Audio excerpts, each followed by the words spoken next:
देश की जाएगा। 25 तारीख को देश के सारे बड़े नेता आपके मंच पे होंगे।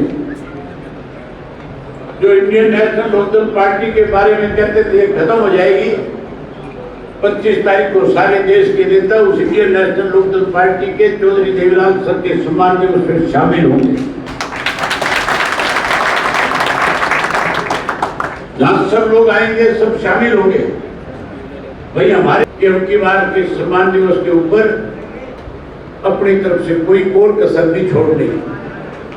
इतनी बड़ी संख्या में वहां पे आ जाओ कि पूरे देश में ये मैसेज जाए कि ना केवल हरियाणा प्रदेश में इंडियन नेशनल लोकदल पार्टी सत्ता में आएगी, बल्कि ये मैसेज भी जाए कि हरियाणा प्रदेश में परिवर्तन ला करके देश में भी बदलाव लाने का काम किया, देश में भी सरकार बनाएगी।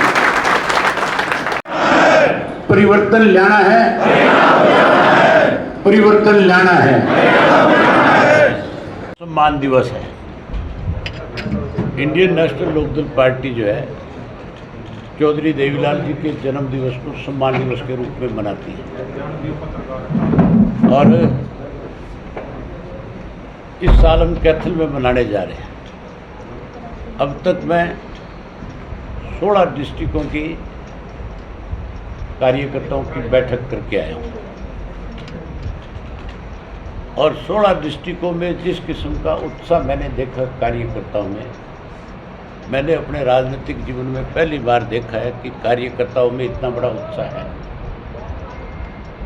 या तो एक रैली हमने चौधरी देवीलाल जी के जन्म दिवस के ऊपर बोट कलम में की थी, जिसके संयोजक मुलायम सिंह यादव थे और उसमें सारा विपक्ष आया था। चौधरी देवीलाल उस वक्त 75 वर्ष के हुए थे और उसमें इतनी बड़ी संख्या में लोग पहुंचे थे पूरे देश भर से कि बोट क्लब से लेकर के नेशनल स्टेडियम के पीछे तक लोग खड़े थे, इंडिया गेट से नेशनल स्टेडियम तक। और यह मुझे अब की बार लगता है कि उसी तरह का जमावड़ा अब की बार होगा। और जैसे उस वक्त सारे विपक्ष के लोग उसमें आए थे, उसी तरह से आज पूरे देश के विपक्ष के नेता जो है चौधरी देवीलाल जी के सम्मान दिवस के ऊपर कैथल में आएंगे। और मुझे लगता है कि तिल फेंकने को भी जगह नहीं बचेगी जो ग्राउंड हमने चूज किया है। मैंने हमारे अध्यक्ष जी की कल ड्यूटी लगाई है कि आप दोबारा जाओ और उस ग्राउंड को लोगों को बैठने में असुविधा ना हो, उसके लिए आपको टेंट और बड़ा करना पड़े, उसके लिए कोई और व्यवस्था करनी पड़े, वो सारी व्यवस्था जा कर के करो। आज हमारे पार्टी के अध्यक्ष कैथल गए हुए हैं इसी काम के लिए। और करनाल में आपने खुद अपनी आंखों से मीटिंग देखी है। पहले करनाल जिले के लोगों का अपने अपने अलग अलग विधानसभा क्षेत्र से अलग अलग टारगेट था। कहीं से 500 गाड़ियाँ थी, कहीं से 600 गाड़ियाँ थी। लेकिन आज अब मीटिंग के अंदर जब मैंने लोगों से बात करी तो वो टारगेट डबल हो गया। अकेले करनाल जिले से 3000 से भी ज़्यादा साधन जाएंगे। ये बहुत बड़ी बात है कि एक डिस्ट्रिक्ट से 3000 से ऊपर साधन जाएंगे। एवरेज अगर 10 आदमी एक साधन से जाएंगे तो अकेला करनाल जिला जो है उससे 30,000 लोग कैथल की रैली में चौधरी देवीलाल के सम्मान दिवस में पहुंचेंगे। जहां मैं आज लोगों की ड्यूटियां लगाने के लिए आया हूँ, वहीं आप सबको भी, जहाँ कार्यकर्ताओं की जिम्मेवारी मैंने लगाई है, वहीं आपको भी सबको इनवाइट करने आया कि आप जितने पत्रकार साथी आज यहाँ आए हैं या जो कोई पत्रकार साथी किसी वजह से नहीं पहुँच पाए, जो नहीं पहुँच पाए उनको भी मैं अध्यक्ष जी की जिम्मेवारी लगाऊंगा कि वो उनको भी निमंत्रण देंगे। आप सबको मेरी तरफ से निमंत्रण है कि आप जरूर कैथल आए, आपके बैठने की व्यवस्था की जाएगी और आप अपनी आंख से सारा नज़ारा देखोगे तो फिर लोगों को आप अपनी तरफ से बहुत अच्छा एक संदेश पूरे देश के लोगों को दोगे। मैं उम्मीद करूंगा कि आप आओगे सारे के सर, हरियाणा के पूर्व मुख्यमंत्री हैं भूपेंद्र सिंह हुड्डा, वो बार बार एक ही बात बोलते थे नल्लों के बारे में कि एक ही विधायक है, क्या करेंगे? अब इस बात का तो 25 तारीख को पता लग जाएगा। मैं विधायक तो एक हूँ, लेकिन प्रदेश सारा मेरे साथ है। एक टाइम ऐसा था, चौधरी भूपेंद्र सिंह हुड्डा से पूछना कि तुम्हारे केवल 5 विधायक थे, जो राष्ट्रीय पार्टी थी उसके हरियाणा में केवल 5 जीत करके आए थे, और जिनमें भी 5 में वो लोग जीत करके आए थे जो अपनी अपनी पहचान रखते थे अपने अपने हल्के में। कांग्रेस के नहीं जीत गए थे, कांग्रेस तो समूचे रूप से साफ हो गई थी। आज भी काफ़ी लोगों ने ज्वाइन की है। दूसरा सुनो, भूपेंद्र सिंह हुड्डा जी अगर आपके करनाल में आए तो आप उनसे ये जरूर पूछना कि जहां आप मेरे अकेले की बात करते हैं, मैंने अकेले ने तो 2 लोकसभा के मेंबर जिता करके भेजे जब मोदी जी की आंधी चल रही थी। कांग्रेस का सुपड़ा साफ हो गया था कि नहीं हो गया था? उसके बाद जो ये दावे करता है कि मैं 10 की 10 सीट कांग्रेस की जीतूंगा, उससे ये पूछना पिछले लोकसभा के चुनाव में तुम बाप बेटा दोनों लड़ो थे, फिर तुम गए नहीं लोकसभा में। ये बात कह करके भूपेंद्र सिंह हुड्डा जो है भाजपा की मदद कर रहा है। ये लगातार भाजपा के साथ जो मैच फिक्सिंग करता है, वो कह रहे तरीका हैं है। मुख्यमंत्री का प्रबल दावेदार हूं। प्रबल दावेदार ही रह गया ना, पहले तो कहता था बनूंगा। फर्क पड़ गया कि नहीं पड़ गया? इस बात चेंज आ गया।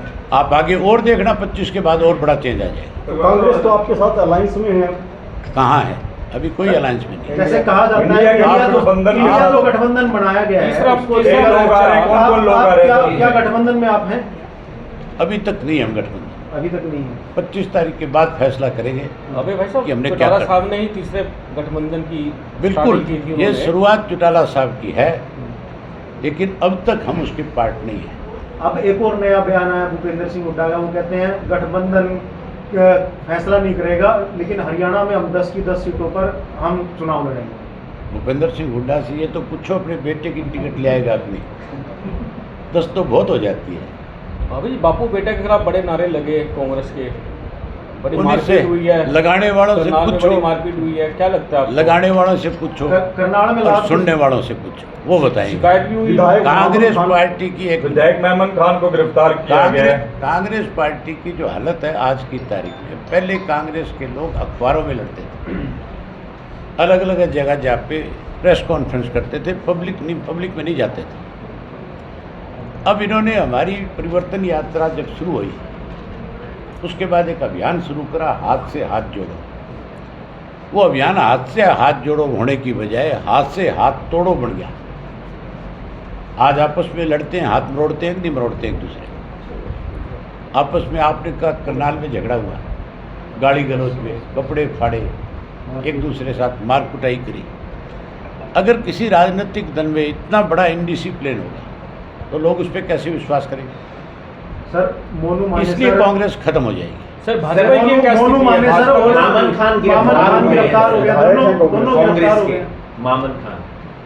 मामन खान को विधानसभा के अंदर अपना पक्ष रखना चाहिए था, लेकिन भूपेंद्र सिंह हुड्डा ने पाबंदी लगा दी इन पे, तीनों मुस्लिम जो एमएलए थे, कि आप विधानसभा में इस इशू पे कुछ नहीं बोलेंगे।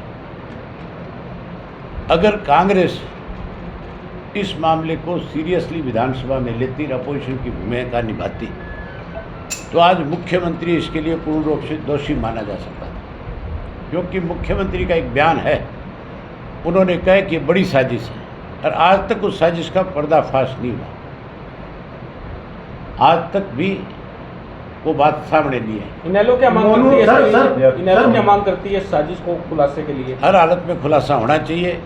मुख्यमंत्री को अगर ये साजिश का खुलासा नहीं करता तो इस्तीफा दे देना चाहिए, गिरफ्तारी को कैसे देखते हैं मेमन खान की गिरफ्तारी को सर? क्योंकि इसमें टोटल जिम्मेवारी मुख्यमंत्री की है, और मुख्यमंत्री ने जब ये बात कही है तो वो फिर उसको पूरा करे। जन संवाद चल रहा है इनका, मुख्यमंत्री जी का, क्या कहना चाहोगे आप? जन स्वाद, जन समाज नहीं, जनस्वाद, महिलाओं को अपमानित करने के लिए इसने ये कार्यक्रम बनाया है। जहाँ भी गया है इसने महिलाओं को अपमानित किया है और महिलाएं ही इस मुख्यमंत्री को सत्ता से बाहर करेंगी। सर, देश में 5 जवान शहीद हुए जिनमें से 2 ऑफिसर हैं। ये हमारे नौजवानों ने जो शहादत दी है, पूरा देश आज उनको नमन कर रहा है। मैं जो मेजर संदीप सिंह, मेजर जो आशीष जो है, उनके घर होकर के आया हूँ। मैं अपनी तरफ से उनको खुल करके बात कह के आया हूँ कि हम आशीष की कमी को पूरा नहीं कर सकते। आशीष के बलिदान को कोई इस देश का नागरिक भुला नहीं सकता, लेकिन हमारी पार्टी और हम लोग जो हैं हमेशा आपके साथ हैं, आपके परिवार के साथ खड़े रहेंगे जहां आप हमें याद करोगे, क्योंकि उसने बहुत बड़ा काम किया, बहुत बड़ी शहादत दी है। ऐसी शहादत भुलाई भी नहीं जा सकती और ऐसे योद्धाओं को भूला भी नहीं जा सकता। इनेलो का क्या एजेंडा रहने वाला है जो चुनाव आने वाले, कौन से एजेंडे को लेकर? 25 को आज आप फिर बताएंगे। सर, सर, कौन से लोग आ रहे हैं 25 को? इंडिया के कौन से नेता पहुंच रहे हैं, बता दो आप सर। ये पूछो कौन सा नेता नहीं आ रहा। सर, आप करो, एक दो के नाम बता नहीं, दीजिए। आप मुझे ये पूछो कि कौन सा नहीं आ सर रहा। कौन सा नहीं आ रहा है ये बता दो। सारे आ रहे हैं। राहुल गांधी आ रहे हैं सर। अब वो उन पे डिपेंड करेगा। हमने सोनिया जी को और इनके अध्यक्ष को बाकायदा तौर पे इनविटेशन पार्टी की तरफ से भेजा है कि आप भी चौधरी देवीलाल के जन्मदिवस के ऊपर आए। अब ये फैसला कांग्रेस ने करना है, उन्होंने करना है कि वो आएंगे कि नहीं आएंगे। केजरीवाल, नीतीश हमने भूपेंद्र सिंह हुड्डा को भेजा है जी। हुड्डा कौन होता है? नहीं, इन्विटेशन कौन होता है हुड्डा? नेता, हम तो नहीं, नेता नहीं, की आप- बात कर रहे हैं। हुड्डा CLP नेता होगा, लेकिन हमने कांग्रेस को नहीं दिया, ना कि हुड्डा को दिया। अरविंद केजरीवाल के साथ क्या भूमिका रह सकती है इनेलो की प्रदेश में? 25 को आ जा। सारी चीज़ आज नहीं, थोड़ा सा तो खोल दो आज आप। नहीं, आज बहुत बातें होगी। बहुत धन्यवाद।